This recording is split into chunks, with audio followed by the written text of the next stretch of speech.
Welcome back, folks. Well, the Dodgers are just 4 wins away from their first World Series title since 1988. That's when the Bulldog was at the mound. Let me just remind you. Well, they're headed back to the Fall Classic, and they are hoping the third time is the charm. They've been on the road twice before in the last 4 years. Now, more than ever, they want to finish the job.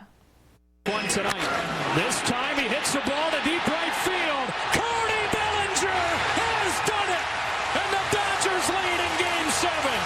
I'm ready. I'm ready to sit in my living room tomorrow and watch the Dodgers win 4 straight. Go Dodgers. Lifelong Dodger fan Albert Luton watched the Dodgers make franchise history as they battled back from a 3-1 NLCS start and finished off the Braves. Now goes back, jumps, and he does it again. Last night, LA's comeback kid strengthened the belief of fans and an emotional Dave Roberts that this will be the year. This year is our year. This is our year. A Dodgers spokesperson tells us official World Series gear is set to arrive at the Dodgers Top of the Park store by tomorrow. We've got t-shirts, hats that the players wore on the field last night, as well as the collectible programs that they'll be selling in Texas. Limited tickets to the socially distanced World Series in Texas have already sold out, but some fans are still scooping them up from online resellers.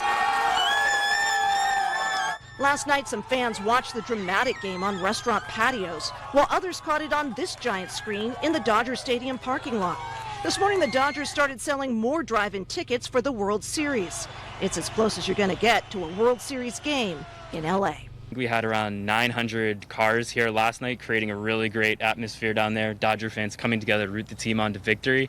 And they've been showing some of those clips down there in Texas to show the fan support at the stadium.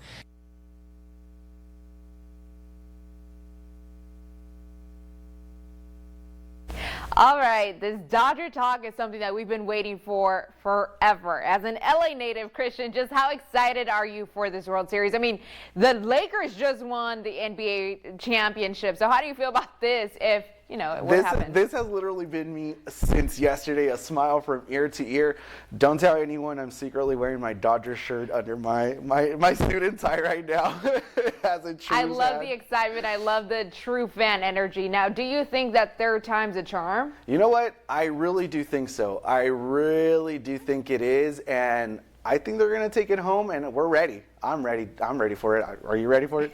Definitely. All right. Well, let's hope that third time is a charm. We'll keep you guys updated on the latest in sports as they do start the World Series tomorrow, Tuesday. Yep. Well, continuing our sports coverage, sad news as legendary Minnesota sports journalist Sid Hartman has died. He was 100 years old. Hartman's son, Chad Hartman of WCCO Radio, announced his father's death Sunday afternoon, saying that his father's, quote, extraordinary and resilient life has come to a peaceful conclusion surrounded by his family, end quote. Born in 1920 to immigrant parents, Hartman sold newspapers as a child to help his family make ends meet. Before long, he started writing for the paper, and over the next 8 decades, his columns became must-reads. His relentless pursuit of scoops, both big and small, became the stuff of legend.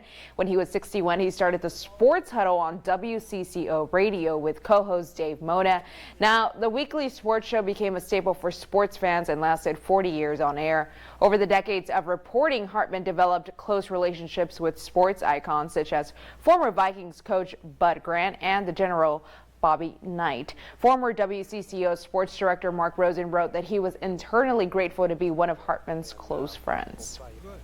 Switching gears to NFL this weekend, the Rams had trouble in paradise as the 49ers hosted the Rams on Sunday night. We'll go to the first as Deebo Samuel right here takes off the right side and in for the 6-yard touchdown.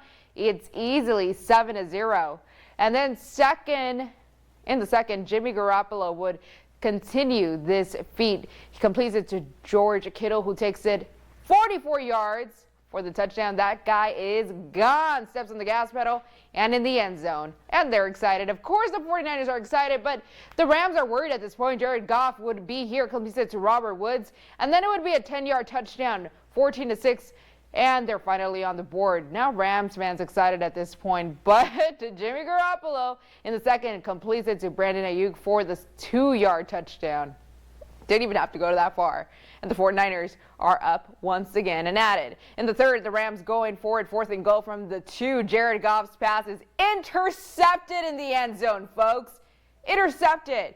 by Verrett, 21-9. 49ers still in the lead. Fourth, Jared Goff completes it to Josh Reynolds for the 40-yard touchdown. The Rams are thinking we got this, 24-16 at this point.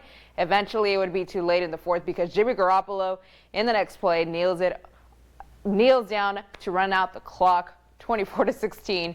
49ers take the dub. All right, well, LA can't win all the time, right? All right, folks, well, that's all I've got for sports. Thanks for joining me. I'm sending it back to you, Christian.